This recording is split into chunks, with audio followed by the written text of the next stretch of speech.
So we are recording, and I'm just going to go right into sharing my screen.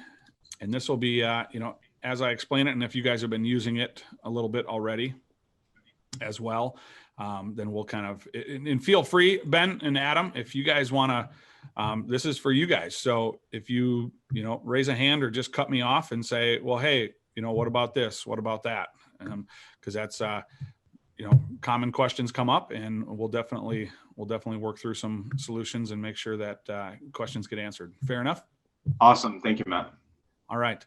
So I like to start with and just, kind of show you that, hey, look, not only is this just an amazing tool to, solve the problem that, most investors are very unsure of in the beginning, and especially if you have acquisition people that you're sending out. I created this so that you could send your bookkeeper out. You could send your director of marketing out. Okay, Adam, and be able to, with confidence, get a very accurate repair cost and an offer price.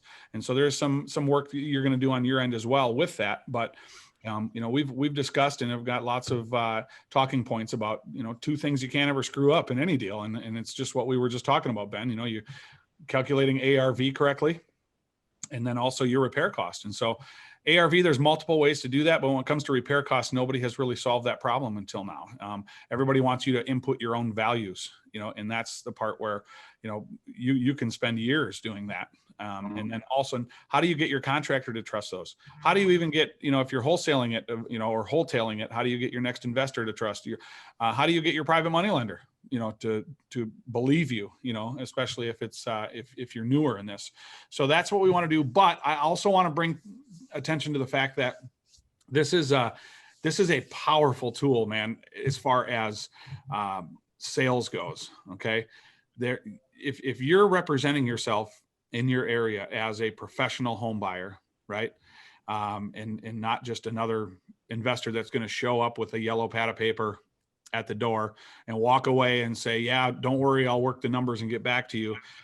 You are bringing into the table, if you're not using something like a credibility packet, you're bringing in a tool that says, hey, this is software that we use. It's used all over the United States. It's used in all 50 states. Everybody trusts this. Our title company, our private money lenders, our contractors. This is how we evaluate houses, and we do it with a tool versus just pulling a number out of thin air. We're able to show you how we come up with those numbers. And so as you're going through this, couple of things, it's mobile friendly, but I'm going on an appointment today at 1:00. So my time, so that's a couple hours. I have my iPad ready to go, charged up, and I also have my Apple Pen going. So whatever tablet or something you use, I just recommend that you do, because it's so easy to bring in. And once you pull up, you can, I like to preload the property and have it all ready to go, so that once I'm on site, I'm driving up, I'm already checking boxes, right? So do you need to have an internet connection for that? So you need to get the Wi-Fi enabled, so cellular enabled? So what I do is I just literally turn on my phone as a hotspot. Okay. So works every time for me, works great. And so my hotspot's running, my phone's in my pocket. And yes, it is web enabled. So, cause it's pulling from live databases. So, okay, perfect. So with that, I get that it's definitely a lot user friendly on like a tablet, but would a phone be an option? Yeah. Oh yeah. Okay. It's mobile friendly. So I have lots of guys that use their phone. Okay. So, and it's also, remember, this is such a great tool for you to, even if it is a situation where, yes, you are, say you are running in and out, or something pops up and you have to run in, you take pictures, and then you come back to your office, or you send it to Ben, and, he runs a full evaluation on his end, just on pictures, or a video that you walk through, or a list that you've created, in essence, and just hand it over. And now you're at the desk. I send offers every day from the system with email, because you can email right from the tool. And then I love it when a seller sends me, especially, if it's a COVID sensitive situation and they don't want you in the house. And I just say, hey, run a video through, make sure you get everything for me, run around the outside, run through every room, make sure you get mechanicals. REP has a checklist so you don't forget anything. but make sure you're taking pictures of the panel and the water heater and so on and so forth. And then you can quickly and easily come up with an offer, because let's make, this is for your sales guys here, Ben, let's be honest. Everything is about getting that offer, right? Yep. And this is what gets you there. This is what brings you to that point. Everything is about getting what I call a takedown number. Okay. Mm-hmm. So I don't have to have this perfect. I don't have to have contractors come out and look at how it goes right now. You've got to get in and you've got other guys coming behind you all the time. People are offering ridiculous amounts of money. A lot of times, we're getting properties just because we're showing them, hey, this is how we're coming up with our, professional result offer for you as a home buyer. So another powerful way to do that with that tablet. And I'm telling you, this is fantastic. I show the seller, if I'm with us on a seller appointment, which, I will be today. And I say, hey, look, here's the deal. These are, we're just going to go through and look at, hey, what do we need to update? I'm going to rehab. I'm going to take a risk with this property. Hopefully the market stays well. I'm going to hold this property for 6 months or so. And I got to put thousands and thousands of dollars into it and put it back on the market. So I have to go through and say, what are the things I need to do? And what are the things that, I value your opinion. What are the things that you think that we should do to this house in order to make it, market ready? So as we go through this, I'm just going to be checking boxes here in our software that we use for things that we agree that, yeah, we should update this. We should fix this. We should fix that. That's a problem. This isn't a problem. So while you're doing that, I'm telling you, it happens all the time. I'll even push it sometimes. They'll either ask or I'll push and say, hey, would you like to hold this and just take this pen, and all you got to do is check the boxes as we go down. And so by the time you're done with that appointment, that seller absolutely is not refuting your rehab costs or your scope of work. And you're also letting them know there's no way that they can get it done for that amount, because these are our investor pricing, that we have specific contracts with contractors and special pricing. And so we're trying to get this done in the best way that we can, in the most economical way. And so a lot of times they'll watch it and say, hey, what are you doing there? What is that? Well, oh, hey, here, you can do it too. Hold this. So by the time you get to that kitchen table or to an offer point, that I'm telling you, that argument is gone. When especially when you say, well, geez, this house is going to need $76,000 in repairs. And, oh no, I can do it for 30, no. We just went through and they looked at all the numbers. They never refute that part. And so when you get down to an actual offer that says, hey, we're going to give you, X, it's going to be $49,552.47. That's our offer. Like, instead of just going, yeah, we'll give you 45 grand for it. How does that sound? You now have it does something in somebody's brain when they see those very specific numbers and they know that, hey, look, this is it. This is all I can offer you for this property. So that part of the tool as well is a powerful presentation piece. So I'm going to go ahead and log in here. And so once you're in and you're already familiar with this and you're seeing this, I'm going to, all my properties are listed there. I'm just going to put this property in because I'm familiar, and we're not going to use this as we can go through this with properties you have. We can do another training as well, but I'm just going to go and put in what I've been working on this today as Durand Avenue in Racine. And I'll go through this really fast down here. These are multipliers that, are used for different areas in the country, but I highly recommend that you do not touch that until you've gone through several REP estimates based on what the system has as default. Okay. So you can change the multiplier right here. Even if, with material costs and things like that, there's things that you can quickly toggle that up and down. But we're going to find this property real fast. And interesting part about this, I saw this earlier when I was looking. This was part of a package deal, of course, so that has nothing to do with this property. You can go through and check which ones, as far as, changing this up, just like regular comps. I know that these are all, 2-1s. Look at this. They're all built in 50 or 51. They're very close to the existing property and all within a square footage range. So these are very trustworthy numbers, things that are recent sales. So as I go down, you can see there's a lot of solds grouped tight around there too. So I'm going to trust this right now really well. I know with this market right now that, you know, with the craziness and the how hot this property is right now, that I'm my own due diligence, I'm putting in 125. And so that's the part, you know, we'll just pause real quick to say, hey,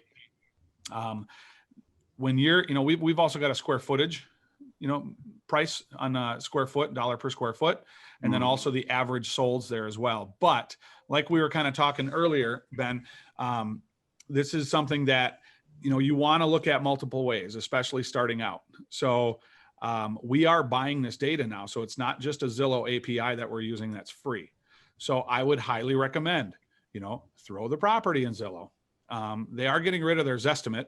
A lot of states have already converted already to just a cash offer price. That's, but there's still Zestimates or a comparative value that they're going to give for the property. And if you don't have access to the MLS, look at the ones that we've checked, you know, the boxes on here on REP, look at Zillow as well.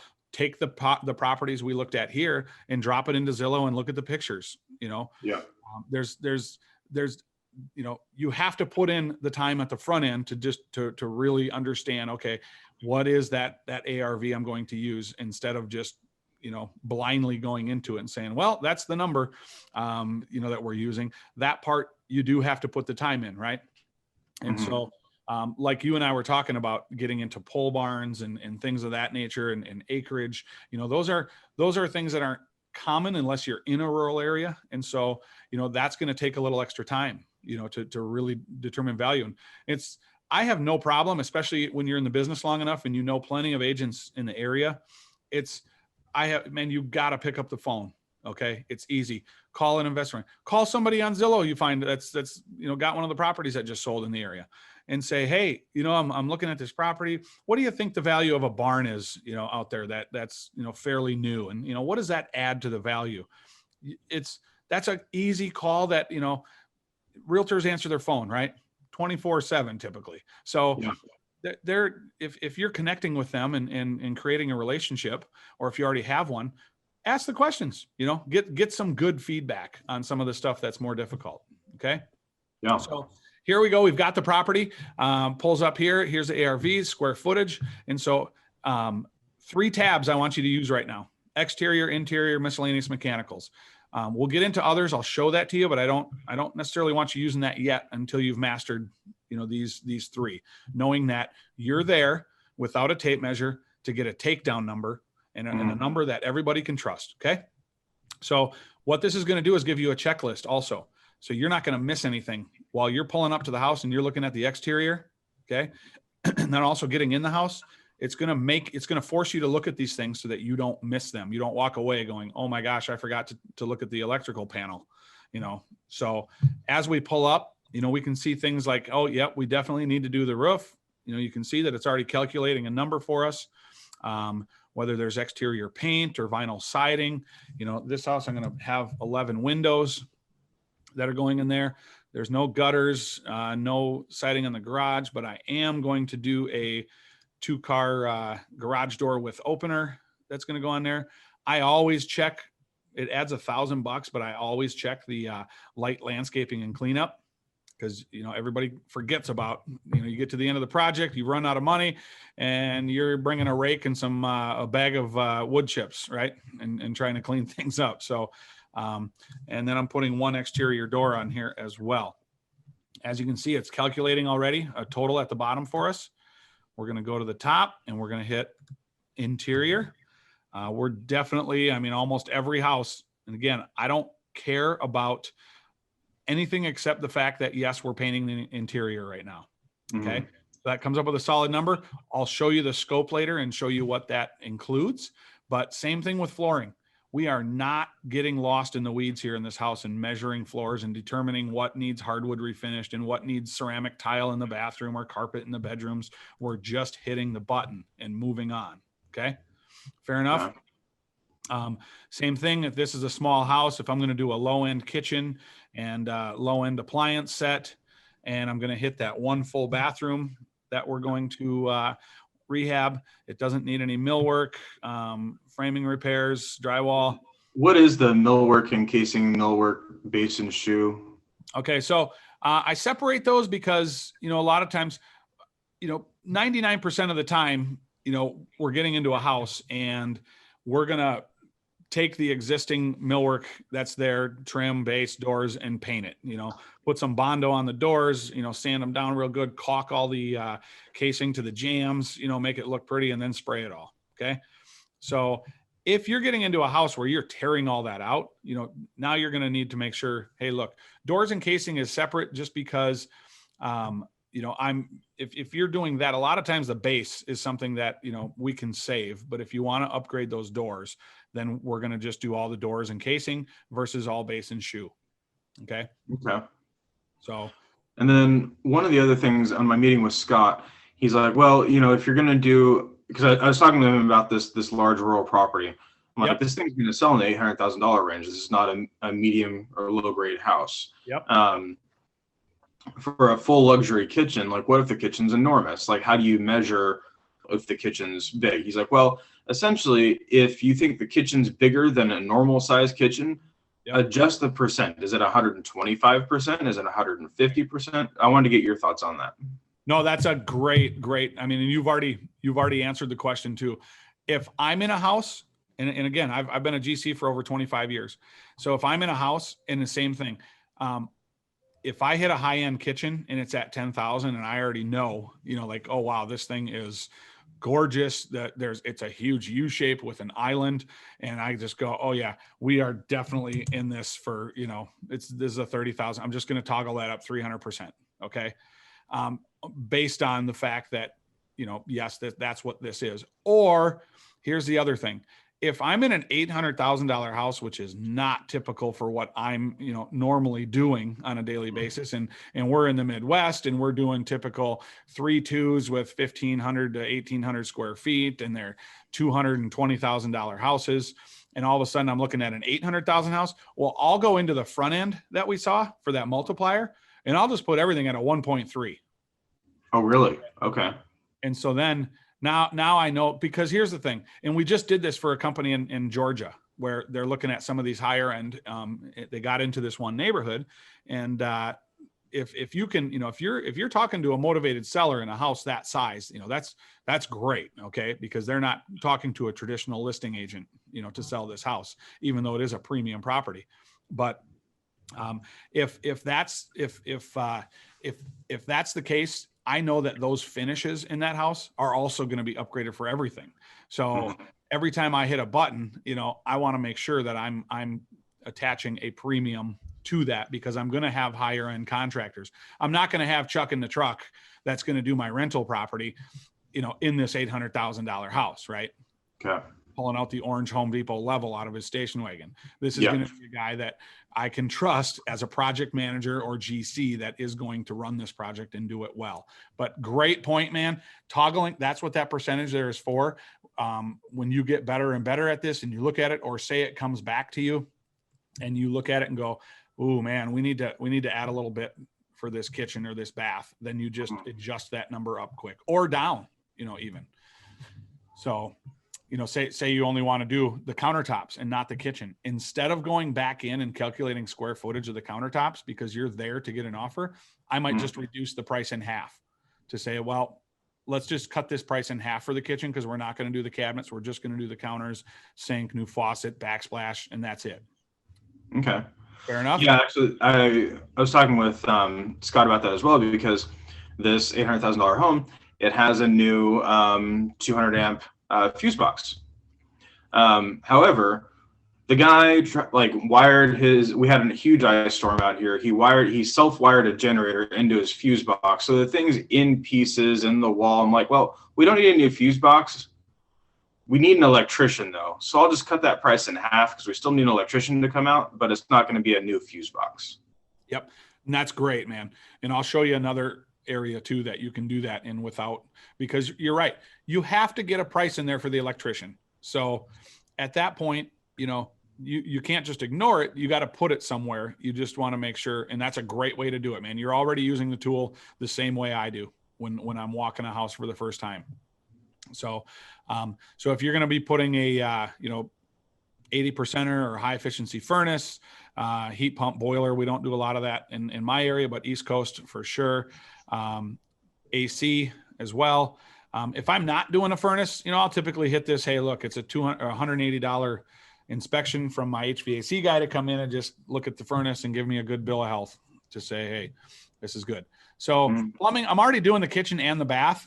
Unless I see stuff, this is a good way to add $2,100 if, you're going to replace all the shutoffs. You might replace some galvanized DC with some PEX, and you're going to, that's another way to just add that in there. But since we're doing both the kitchen and the bath, I want to make sure that the plumber is going to be able to do that. But if not, I'll typically hit that button make sure I cover my plumber.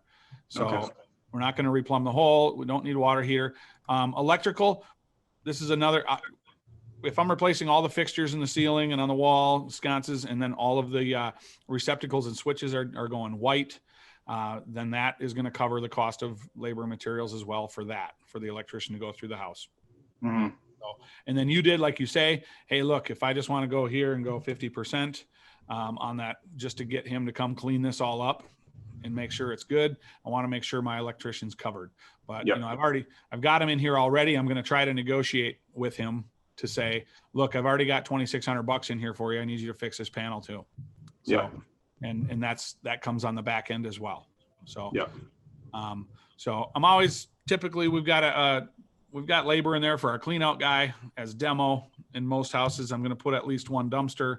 I don't have termites, mold, asbestos. So in this one, I am going to do a final clean, but I really don't have to stage this property because it's going to move fast. So, and that's it. Okay. As far as you've looked at everything, exterior, interior, and mechanicals, you have a real good idea. You've looked at every room. You've checked the boxes. You haven't had to pull out your tape, and we've got $37,181.31. I'll show you what this miscellaneous number is covering when we jump into the scope. But for now, your next is you're hitting that button to calculate offers. So now we're going to come up. Here's our ARV. We've got our profit, closing, holding, repairs, miscellaneous, all in there. And it comes up to a $50,653.25 for that offer. Exact. Okay. So if I were to I don't know if you teach this or what you use in your area, but I'm going to take like an MAO, maximum allowable offer formula, 125,000 times 0.7, 70% right now. And we're going to take that minus the repairs of 37,000. I come up with $50,319. Okay. So instead of just randomly, making things up and showing, we're actually getting almost the exact same number as that formula, but showing a seller that, look, we have calculated this based on everything that we know in our experience has to go into this property and how to sell this property correctly. So you are now looking like a pro. There's also a couple of seller finance options. I just got a property. I'm hoping on my call at 3:00 today that seller is going to accept. It sounds like he is, which is going to be great. But it's another couple options. I'm not going to go down that rabbit trail right now, but just so you know, it's going to give you 3 options, which is so. Yep, go ahead. Actually, I wouldn't mind going down that rabbit hole, but also out here we're dealing with much more expensive homes, so like the $800,000 house. Yep. I took my profit from 20% down to 10% because it was calculating it at $160,000. I'm showing the seller that they're going to make $160,000 on this house. I'm like, well, so this is in my head. I don't actually show it. I'm like, that seems a little bit egregious. I'm going to cut it to 10, make it $80,000. Yeah. And I tell them that I'm like, 20% is that's really U.S. average for what people make on my side. But I think that's a little bit too much money. I'm not here to make a whole bunch of money off of your situation, but I do need to get paid for my work. Plus, if the market tanks, that's coming out of my profit too. So I'll take it down to 10%. Yep. And that is a common, it's something that I've learned, over the years that I totally understand that with the higher end homes, they see that number, but you're also taking a much bigger risk, as well. So, you have to be, most sellers, and I would say it has been, I don't even know if I've ever had an objection to it. A lot of people see that and go, oh man, I don't want them to see this number at all. And it's like, wait a second, we're all adults. We're not doing this for free. Number one, everybody knows that we're all going to make money on this. That's why we're taking the risk. And that's why you've chosen to sell to us and not to, do you want me to calculate 6% for a realtor's commission right now? And it sells in one day and tell me that that's not fair, or that is fair. Yeah. So yeah. There's those numbers as well that we can start going. So yes. And you see how easy it is to drop that down in your parameters. And so I do let you have the option to change that, but make sure that you bump it up somewhere else, because, if you're going to show your holding costs are going to be, much higher, for that house, then that's where you put it. So that number still comes out to around the same, is that 70% minus repair. That's a good idea. Yep. So your closing costs are different than my closing cost. You're at 5%, mine are at 10. So, right. And again, here's the thing. These are just that getting into that average into that 70% formula. Okay. Because we know that works. And I can't get houses right now at 65%, minus repairs. And then you get into states like Florida and they're at 85%. Okay. So I'm only adjusting these numbers to make sure that I know that my formula still works at that 70%. So you guys, you do the same. You just make these work, for number one, seller for sellers to, trust you and not think that you're making $200,000 in this house, but in the end, make those numbers work for your offer price. So if you're going to adjust those up or down, make sure it's across the board. Okay. Fair enough. Yep. All right. So, in essence, you are at 20, 25, 28, 31%, in essence, that's miscellaneous of the repairs though. So you're at that 28%, which gets around that 30% where we need to be in order to survive in this business. So when you change those numbers, is that per case per user, or is that per case for, like, say we have a couple different users, but all underneath the same corporate? So can we just have the same sort of corporate numbers? Yep. Or it's up to the user to determine those numbers? No, if you're using one database that it's pulling from yours. So if you change it, it changes for your whole team. Okay. Yep. Cool. And it'll stay that way if you change it back. Okay. So, awesome. And then it's interesting because I got it on another tutorial today. It was this was great. This was for the owner of the Madison RIA, and he loves this as well. And one of his students asked this question. Is actually one of his acquisition guys as a student. He says, well, what is the percentage right here in the seller finance? Because and I say, look, I have never ever had a seller ever ask me that question. They don't. The percent is 0. You're not paying anything. Okay. These numbers are divisible directly by whatever, if 360 months or whatever, this is 15 years. Okay. So all they're looking at is like this. Hey, if you can get me $87,000 for this house, that's great. And there's no money down and I'm just making payments, $487.88 a month over the next 15 years. Okay. Then that's all they're looking at. They know they're going to get $87,000 on this house and they know they're going to get paid monthly. They're not doing math in their head. Trust me. They're just looking at the bottom line numbers. It's kind of like going into the car dealership, right? Hey, what's my payment going to be? It needs to be under $500. No problem. We'll work backwards on that and make sure it's under $500. So that's the same way it works here. So as I'm doing this, I'm going to press PDF for seller now. And I'm going to show the offer details in this. I'm going to show my repair estimate. We didn't fill out the seller net sheet if they wanted to compare it to what, if an agent is going to list this house. And I'm going to put the purchase contract in this right now. I can email this right to them, generate a print. But in this case right now, we're going to generate this PDF. And so you can put your logo in here and all your company address information here. And it's going to go through and roll through. Hey, here's your cash offer price. And here's a couple of other offers. Which one would you like to choose today? Also, it's going to break down an entire scope. we hit that roof button, and it literally gives you an entire scope of work for your contractors as to what's needed for that, which you can change as well very easily. Remember, we hit that flooring button and that was it. Well, it's basically going to say here, look, this is going to do everything: hardwoods, LVT, LVP, tile, carpet. It's going to cover it for the entire house. We're not going to break that apart. There's your bathroom. It breaks apart, what that includes. So they're seeing all this miscellaneous we talked about before. That's your, kind of your fudge number that covering your butt. We're not going to count things such as doorknobs or HVAC grills, things like that, consumables. All of that is in there. So we already know we've got an extra $4,000 to work with. If, say, oh, we missed a $250 well inspection. Well, we've got $4,000 to cover some of these things already in there. And I would leave that number alone until you're comfortable with it, as far as, keeping it in the 12 to 15% range until you get really good and you trust you can bring it down. So also, you're not going to use this right now, you say, but this does work as far as an investor.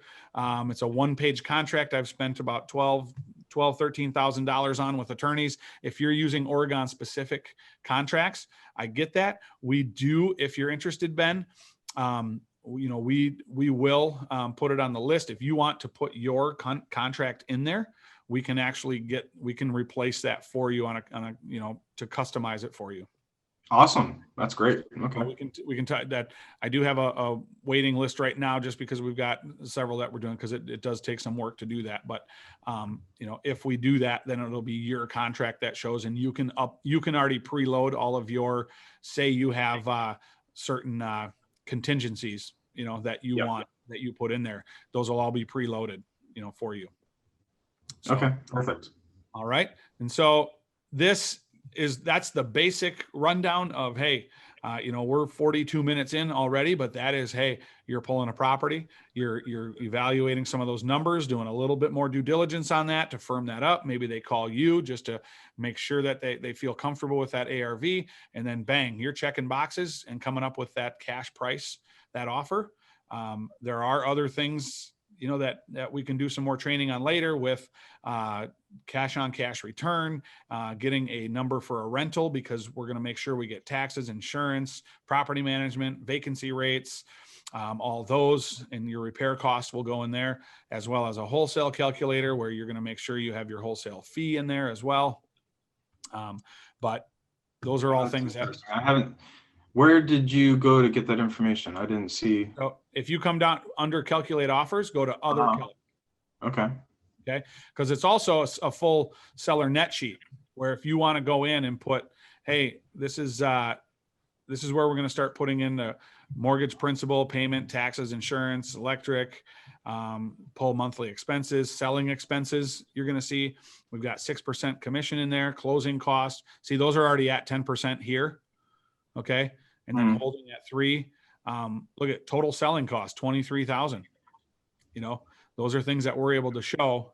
Then if there's pre-foreclosure, then it'll give total seller net proceeds after you put the mortgage and things in there. Okay. And so then if you use that and train your people as a selling tool to say, well, yeah, if you're going to list this property, I can show you, what you're going to get, versus here's my cash offer today. I'll close in 14 days and you're done. Walk away. Yep. So some people use that as their sole training method. Some people never, ever even look at it and use it, because it just requires some more work and some more understanding, And also, if you're with a motivated seller and they want a cash offer, why confuse the seller? We know a confused mind says no, right? So we want to give them that cash price and explain to them, this is where we're at, this is how we got there, and this is how we can help you today. Mm-hmm.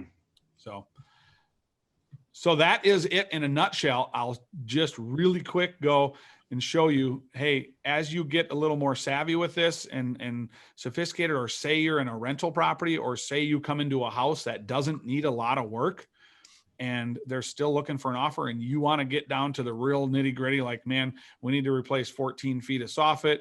We need to put on, 20 feet of downspouts. There is everything back here: power washing, getting into different landscaping, concrete driveway, wood fencing, wrought iron fencing. All your different types of flooring have square footage, amounts in them. Kitchen broken down into every part, bathroom broken down into every part. It just goes on and on and on, and even goes into full blown new construction costs as well. So well system repairs, chemical toilets to put on site, mud jacking, all of your costs are here. You don't, so that is a huge bonus. But again, we don't want to go into every house and literally we need, it looks like we need one piece of trim here. We're there to make an offer. Okay. And we're there to do it quickly and accurately. And then if you want to go back and check out pricing and compare it to our contractors, you get this house under contract for a price that is solid. And now you may want to go back and refine some things to hold your contractors accountable. Mm-hmm. So you've already been here, my parameters. You just click your name up here and hit my parameters, and it'll go right in where, here's personal values, like closing costs. I had it 10%. I dropped mine down to 5%. Is that because you have do you have someone on your team that lists it for you, or? Yeah, I have a broker that is a flat fee. Doesn't matter the price of the house. It's $1,500, and he's he's a broker, no agents under him. He's been doing it for 20 years, and he has about 75 investors that he lists for. So he has 50 listings up all the time, and that $1,500 flat fee he does everything for you for that. So instead of 3.6% that we would pay a listing broker, we save thousands and thousands of dollars on a flat fee. Yeah, I need to get me one of those. Yes, you do. So, I mean, honestly, here's the other part too. I have a short sale negotiating business that I run. And so my negotiators are licensed agents. And so I also have my daughter as a licensed agent, as a silent partner, so that we have full MLS access. I can list houses, I can sell houses, buy houses, get showings, pull MLS data, all of that, because I have a team member that's licensed. Okay. And so that's a huge benefit to my business in having that. So I'm way too reckless to get my license, and I'm not going to spend 90 hours in education. So I've solved that problem, and also the listing side myself. So, and I highly encourage that, that's thousands of dollars in your pocket every year. So, but yeah, man, that is with those parameters and going back to, hitting your, click on that property again, changing your parameters, calculating those different offers, getting that cash price. You can email it right from here. I also, one last little, what sets me apart in my market that everyone is always stunned at, instead of giving the old, I'll get right back to you, I'll send you an offer later, let me work the numbers. I bring my Bluetooth, wireless, I've got a battery on the back, no cord needed, a printer, a little Canon printer. And I just print right from my iPad. I print a contract right out on the table there. It's I'm no longer leaving without at least showing them the contract and offering them the opportunity to sign right there. That's awesome. I need to look into that. So, and again, I don't want to overwhelm or get we're adding, you've already added the essential piece, and now it's a matter of, getting used to it, getting guys to use it and make it part of your business so that they know it's this easy and it's this fast. And once you guys get comfortable with how you're going to adjust numbers, in certain areas you're in and houses, get everybody using it and mastering it. And then look at, going into some of the other features and benefits, and also adding a notebook, adding a printer. I mean, all these little things that can just make you the number one investors as professional home buyers in your area. Mm-hmm. All right. Sorry, man, to just puke all over you. I hope this was very useful for you to have a tutorial to just break it down easy for your guys to look at. And then once they start playing with it, I want you to know that I make myself available to you guys, your team, whether it's a Calendly link or they want to text me. My personal cell phone number that you already have, you certainly, if your team wants to show me a walkthrough of a house and say, hey man, I'm having trouble, with this one, could you help me out? no problem. Got 25 years experience. I won't ever make a ridiculous claim that I've seen it all, but I've seen a lot.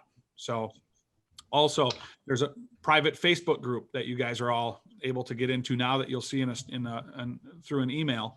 And so you're able to get in there and communicate with users all over the country to say, hey man, what do you guys do for this? Or, hey, I found this odd situation. You know, what do you think I should do? You know, or just any general questions, even with marketing, you know, there's a lot shared. Mm-hmm. Okay. All right, here we are at 2512 Durand Avenue in Racine, Wisconsin. So we're going to run through this house real fast. I've got REP pulled up here. We've got ARV in here already, so we're just going to run through. I've got my contractor with me as well. And so first thing we're noticing as we pull up, because we've got our list out, so we've got our checklist on REP. Vinyl siding looks great. What is that, a D4? And siding, the roof looks great, brand new, so, or new-ish, we'll say.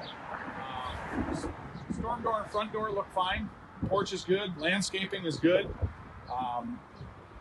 We do have, though, a windows for sure. Even though they did the siding, you can see the old storm windows, and you see the wood, and they're a single pane glass. So we'll do a quick run around. So we're not doing the roof on here for sure.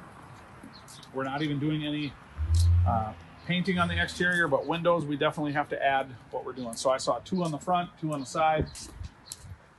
As we're coming around to the back of the garage here, again, you see seamless gutters up top, so that's good. I see new electrical service that just got put in. This is in addition to the garage. Looks, you know, definitely just gonna have some paint. I'm not gonna replace that door, not for a garage. But you can see along the top too of the garage, they've got that rolled roofing with tar. So that'll have to be redone. I'm not gonna take off the whole roof. I'm just gonna re-tar that. So that's not that big of a deal. But other than that, garage looks good. The door looked good. So we had 2, 4, 6 windows, and whatever we have on this side, 3 more. So total of 9 windows.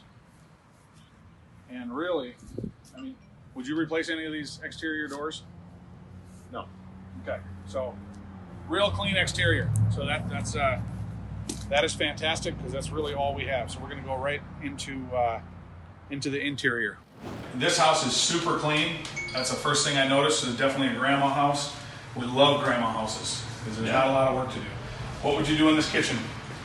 New floors, base, countertops, Okay. appliances. Cabinets look good, stainless steel, right? Yeah, Throw 'em in. cabinets are great. There is no dishwasher, so it's just there's not even a microwave, so we should probably add that. The floor looks great. It's in great shape. It's just does. very dated and Yellow. yellow. So, and as you can see, and smell in here, a lot of smoke. So, Yeah. so I'm definitely coming in. We're painting the whole thing. I'm doing the flooring throughout the house. For kitchen, this is going to be interesting because we're only doing countertops for the sake of not going back into the system to calculate counters. I'm just going to come in to do we'll do a median kitchen, but we're going to actually take this number now and just reduce it by 50% because we're not replacing cabinets. So that just brings it. So that'll be best since we're not going to tear everything out. We're just going to do the countertops. That's the fastest way to get it done in REP. So love it. This is a great house so far. Look at the doors are in good shape. Millwork's in good shape. Base, all hardwood floors throughout the rest. So we've already got that. We've already got the flooring figured in this and paint, and that's really all we're looking at right now. So this will be a great one. I'm gonna add low-end appliances because that's gonna add our $2,500 for stainless steel set. That bedroom looks great. We've already got the windows accounted for. Bathroom. We're just gonna have to add this because we're not gonna paint that vanity. We're gonna do the tub, whether we spray porcelain or we do tile walls. We're just gonna add a full bath to replace. So we'll just check the box as 1. And outside of that, that's it for interior, other than let's go downstairs and check out the mechanicals now. All right, so we're into mechanicals now. I come down in the basement. Everything looks This is a telltale sign when you see 8x8 tiles. You're definitely in your head, first thing you're thinking is, oh, asbestos, and that's usually because of the glue that has been used. And so this has to get encapsulated. We're not going to tear it up. So I will have to put flooring down here, whether it's a cheap carpet or it's LVP, which is, you can get some cheap LVP now. So that part will be covered with flooring. So furnace looks great. If you come on this side and check out, it's a new Lennox. So we're not going to replace that. An A.L. Smith, good water heater, but it is a few years old, but it's working now. So I'm not even going to include it unless for the purposes now, knowing that it works. We're not trying to tear it out just to tear it out, even just because it's old. So we're not replacing furnace or the water heater, and we are basically going to hit. For the electrical, we are going to replace all the switches and receptacles and the ceiling fixtures upstairs. So I'm going to hit that checkbox. And now when we get to the panel, we saw the new service outside on the roof. So this was fuses, right? Yeah. Yes, okay. So they just did this. So the electrical service is all updated, so we don't need a new panel there either. We are going to have, we don't even need demolition in here as a unit. So the one thing that I just see in coming down here though is that we do have to address this wall, which that gets into, everything was going great until all of a sudden we see this big horizontal crack up at the top here. And so I am going to have to put in for a minimum for foundation, just because, and there is a checkbox for that, and I'm going to increase that right now to 300%, just because I know that wall, we're gonna need about. Do you agree? Are we gonna need drain tile here if we're gonna put steel beam in here? You may as well, because you're coming up concrete And same with on the backside. seeing water on that back wall there too. So we are gonna have drain tile work in here and putting steel beams on this wall. And whenever you see foundation problems, you want to make sure you're accounting for something. If you have to get your other contractor in here to verify numbers, that's fine, but at least now you know, hey, look, we got to address this a little bit further, or pad your number enough to know that you are going to need to get some numbers in here just to make sure that you cover your butt. So the rest of the rec room back here looks fantastic. So far, I see nothing as far as water stains. Got the window back there. You could convert this into a bedroom, make an egress window, but as long as we're finishing the floors down here, we could even paint this paneling. With the new floors, what would you do here? It's in great shape. I'd leave it and paint it. Okay, so same thing with the panels. What would? Again, they're in great shape for the price point and what needs to be. Leave it, paint it. Okay, and I agree. I mean, I thought maybe you would tear this down, but then again, there's no panels missing. It looks to be in great shape. You spray everything down here and put new floors. Yeah. I think you're in good shape. So honestly, we throw in a final cleaning on this house. I'm at $31,583. We didn't. That's, again, you can't disagree with the fact that we're going to replace, switches and receptacles. Right. And going through the interior, we got to paint the whole place, got to do flooring in the whole place, put new granite tops in, plus appliances, plus 11 windows. Mm-hmm. So, or wait, it was 9. So it adds up quick, and those are numbers that are tight. Right. And you're still at 30 grand. So if you think you're going to come into this house and spend 15, 20 grand because it's small, it's clean, the numbers add up real quick, and you can't dispute anything that we've done. So if I were to say, hey, without adding an egress window here, just coming in here and saying, okay, let's base this on, we based it on 155, but that was with, as an ARV, but that was with doing an egress window and such. But right now, if I kept it that way, my cash offer is $77,766.94. So we're gonna email this offer out right from REP and get it sent, and we'll take it from there. Sounds good. All right, thanks guys.